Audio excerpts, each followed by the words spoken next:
Hey guys, Victor here, coming at you with another deck profile, and for today's video, we're going to be doing an updated Dark World list. Now, as far as the deck goes, it's basically still going to be trying to do the exact same thing as before, which is looping our opponent's entire hand and then proceeding to make like a board that they're not going to be able to break through, simply put. But I'm not going to lie to you, if you want to play this deck, it's going to be a little rough currently just because there are so many hand traps, and the top two decks are basically just Shifter and Bestials galore, so yeah, you're not gonna have a good time. But even so, we're gonna persevere and we're gonna try our best to hand loop as many people as possible.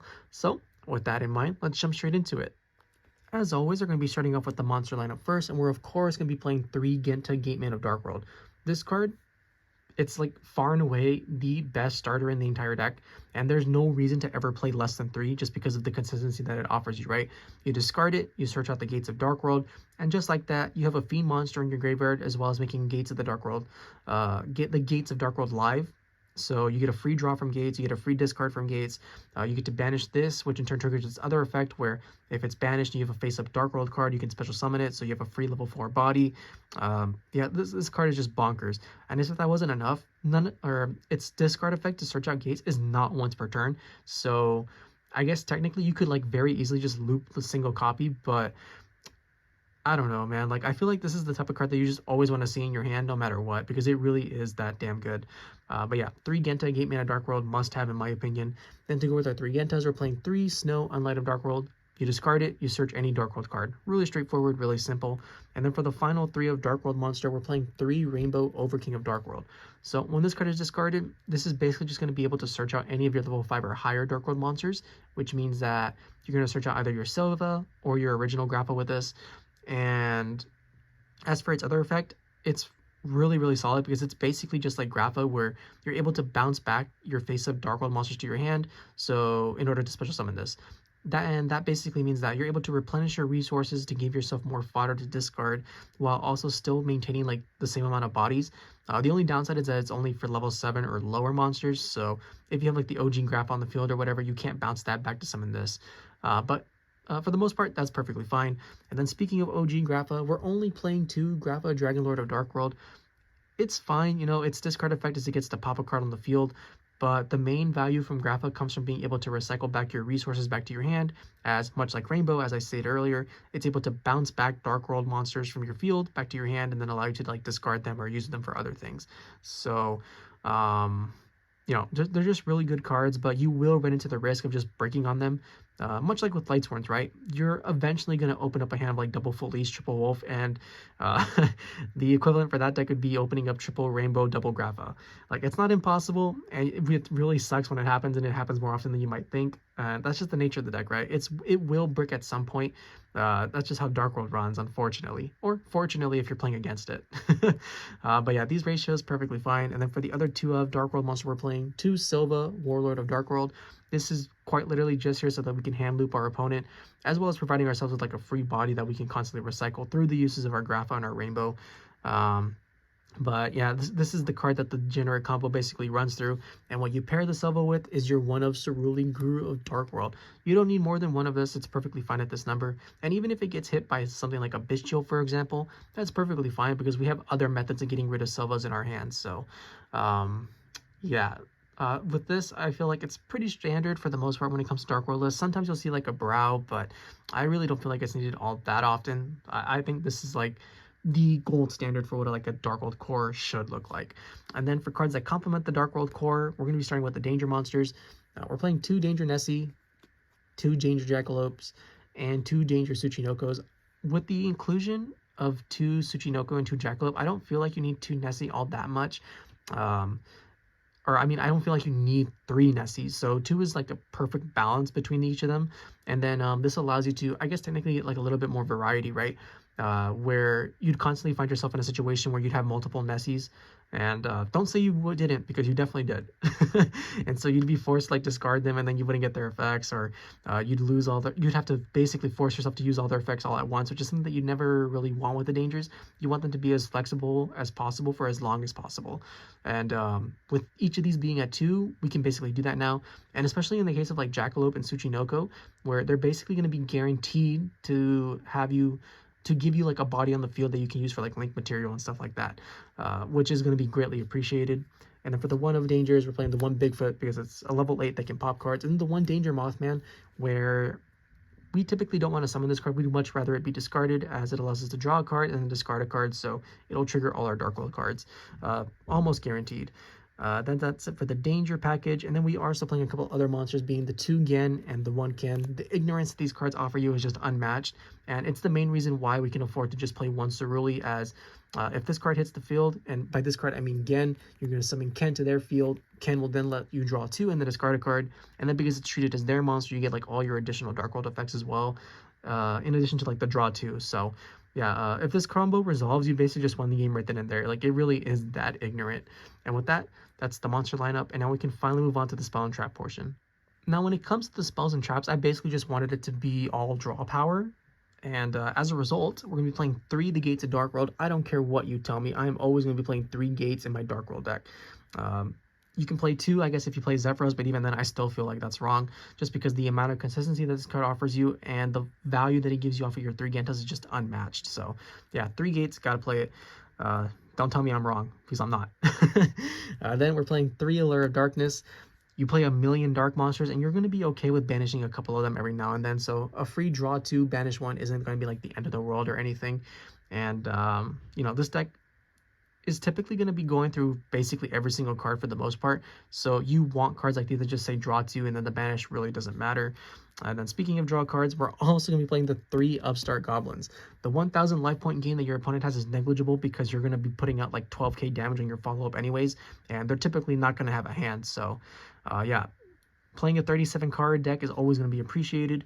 And then for the 1 of spells, because we don't play any 2 ofs, we're playing 1 Dark World Accession to be able to make the fusion grapha. We're playing the 1 Triple Tactics Thrust, which can search out all of our normal spells as previously shown, but it can also search out your 1 Triple Tactics Talent to be able to loop the final card out of your opponent's hand, the 1 Dark Corridor to be able to search out any Dark World monster, and the 1 card Destruction for if you just need like an auto win button. And with that, that's the spell lineup, but we are actually going to be playing a trap for once, and that card is going to be Skill Drain. So there are a lot of hand traps currently, and one of them happens to be Dimension Shifter. So this is going to be like our go-to out for Shifter, as our goal basically shifts from setting up an entire field while looping our opponent's hand to drawing as many cards as possible and trying to draw the 1 of Skill Drain. And it happens more often than you think because we play so many draw cards, right? We have the 3 Upstarts, the 3 Allures. The Gates don't really help because you need something in the graveyard, but we play the danger monsters, which can potentially draw, and like things of that nature. So hopefully you're able to draw into it, and if you do, you can basically guarantee yourself another turn on like the follow-up, because every single one of those decks just cannot play through this card, and they can't OTK you through this card almost ever. So yeah, Skill Drain, pretty strong. And it's perfectly fine as like a 1 of. It won't hurt your consistency pretty much ever. And even if like your hand is pretty mediocre, like I said, most decks can't push or OTK you through this, so it'll almost always guarantee you like another turn for most situations. And with that, that's the main deck, 40 cards like always, and now we can finally move on to the extra deck. Now that we're on the extra deck portion of the video, we're going to be starting off with the Exceed monsters first, and as a result, we're playing 1 number 60 Dugares the Timeless. It's very easy to make because we play so many level 4s, right? Especially with Genta being a free summon most of the time. So if you're just like in desperate need of a draw, which you probably will be at some point, you just make this guy, draw 2, and then discard a card. So it's a consistency piece that allows you to discard your Dark World monsters. What more can you ask for? The only drawback is that you don't get a draw during the next draw phase, but you know, you're typically going to finish the game by then, so it really doesn't matter. Then to go with our number 60 Dugares, we're playing number 41 Basgooska, the Terribly Tired Tapir. This card is here for when you do get demolished by hand traps, because it will likely happen, and you just need some kind of backup plan. It almost never works, but you know, you got to have that little bit of hope that maybe it will one day. Then for the other Exceeds, we're playing 1 Coach King Giantrainer. It takes 3 level 8 monsters, but it's still easier to make than you might think. You just detach a material, draw a card. If it's a monster, you burn your opponent. If it's anything else, you still draw a card. So there's literally no downside to this card. It's great for when you're going into time or just need like you know, consistency, because it just randomly burns for whatever reason in addition to drawing. Then we're also playing the 1 Zombie Vampire. It's a little bit easier to make than Coach King Giantrainer because you only need 2 level 8s. But the value that Coach or Zombie Vampire generates is still really, really strong, right? as you mill 4 cards from each player's deck, and then you get to special summon a monster. So hopefully you hit like a Dark World monster at some point, and then you special summon it, and then you're able to like bounce it back and regain resources because of the cards like Reign-beaux and Grafa. But this card also gives you knowledge about what your opponent is playing, which you typically wouldn't get to like the end of your combo when you hit your opponent with like a Talons just to rip the last card out. But yeah, it's really solid, and this is one of the key cards that does help you out through like draw and lockbird, just because it doesn't add, right? It just mills. So I really appreciate this card in this deck, and that's it for the Exceeds. And then for the links, we play 1 Muckraker from the Underworld. You discard a card to reborn a fiend, and it does not discard it for cost. It discards for effect, so it will trigger all your Dark World cards. The only downside is that you're locked into fiends, but most of your cards are fiends, so it's not like a big deal. We play Dharc, the Dark Charmer Gloomy. Phenomenal card for when you're going second and helping you take your opponent's monsters and then finishing them off a lot more easily. Then we're playing 1 Akashic Magician with the 1 Security Dragon. These are basically here to like bounce back your Cerulis and like your Sillvas mainly, so that you can continue to hand loop your opponent. But they can be used to break your opponent's board when you're going second, because much like with cards like Relinquished Anima, right, people will always forget about the extra monster zone and just place cards under there. So if you make like an Akashic, you can bounce that back, or in the case of Security Dragon, when it's co-linked, you can bounce something back. So, just things to be aware of. Then we're playing the 1 IP Masquerena, whose only purpose is to go into SP Little Knight, which is always going to be a strong card. That's it for the Link 2s, and then for the Link 4s, we're playing the 1 Saryuja Skull Dread.